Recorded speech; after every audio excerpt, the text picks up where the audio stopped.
In today's league, it seems if you don't prove your worth within the first couple years, you may have lost your opportunity for good. Some players buck this trend. None better than Rich Gannon, who went from a journeyman backup quarterback for 12 years to an MVP and Super Bowl appearance at the ripe old age of 37. After signing with the Raiders in 1999, he'd become one of the best quarterbacks in the NFL for the next 4 years. These are his stats before and after joining the Raiders. So how did Gannon have such a crazy late career turnaround? Well, he had a hard time from the start. He was drafted by the Patriots in the 4th round of the 1987 draft, but they wanted to move him to running back, receiver, or defensive back. I mean, he had some wheels on him, so I get it. Gannon actually retired with over 2,000 rushing yards and 21 rushing touchdowns. That being said, he refused to make the switch, threatening to go practice law instead, so he was traded to the Vikings a week later. But the Vikings didn't actually need a starter, so from 1987 to 1989, he only threw 9 passes for 108 yards and an interception. After an injury to the starter in 1990, Gannon would get his first shot to start in week 4.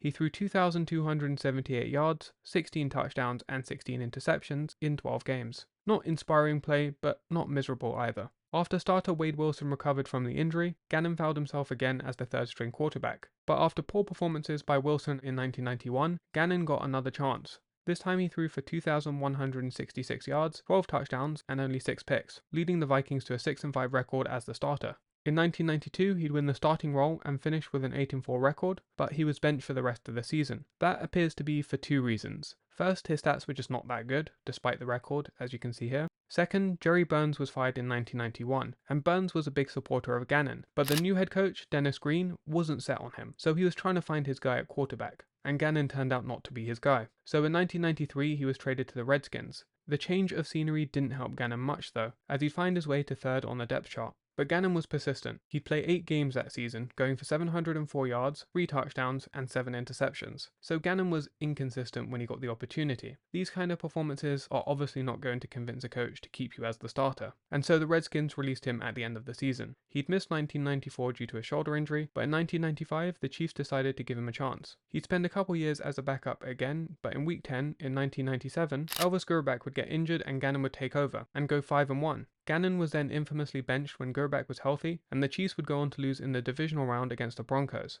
In 1999, he'd step in for an injured Grbac again, passing for 2,305 yards, 10 touchdowns, and 6 picks. He went 5-5 as the starter, but the Chiefs finished 7-9, so Gannon was released. After being a backup for 12 years, Gannon would finally find his forever home in 1999 at the ripe old age of 34. He'd go on to play the best football of his career with the Oakland Raiders. He would make 4 straight Pro Bowls. From 1999 to 2002, he averaged just under 4,000 yards and 26 touchdowns, and secured the 2002 MVP award on his way to Super Bowl 37 against the Bucs. Now that Gannon finally had a shot that lasted more than a few games, he could finally demonstrate his value. He now had a coach who wanted him in John Gruden and an excellent supporting cast, Tim Brown, Jerry Rice, and a great O-line. He was a good leader, and I suppose through the ups and downs of being a journeyman quarterback, he had developed this inner resilience that translated to a drive and commitment to prove himself. Now that he had a chance, he was not going to waste it. And I think that's the reason for such a monumental late career turnaround. He was finally in the right environment. He was well prepared and obsessed over the details. That showed in his performance.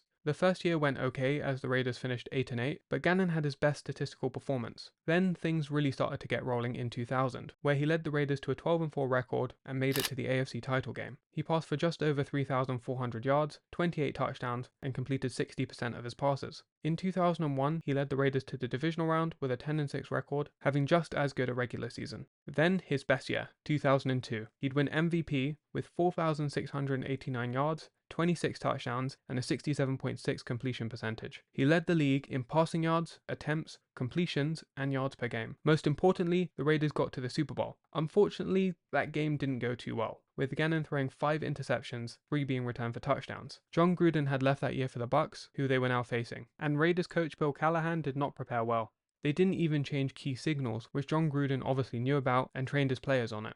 Still, the Raiders seem to have this magic touch, turning around players who were once considered washed up and making them into extremely valuable players. In 1967, they signed George Blanda at 40 years old. He spent 9 seasons with them. They'd also signed Jim Plunkett, who had been underwhelming up to that point, but he joined the Raiders and led them to 2 Super Bowl victories. His career turnaround isn't too dissimilar from Gannon's actually, but Gannon was a journeyman backup quarterback, whereas Plunkett was a starter, but just not that good. In 2003, Gannon would miss a chunk of the season due to a shoulder injury, and then suffered a career-ending neck injury in Week 3 of 2004, ending a spectacular late career turnaround.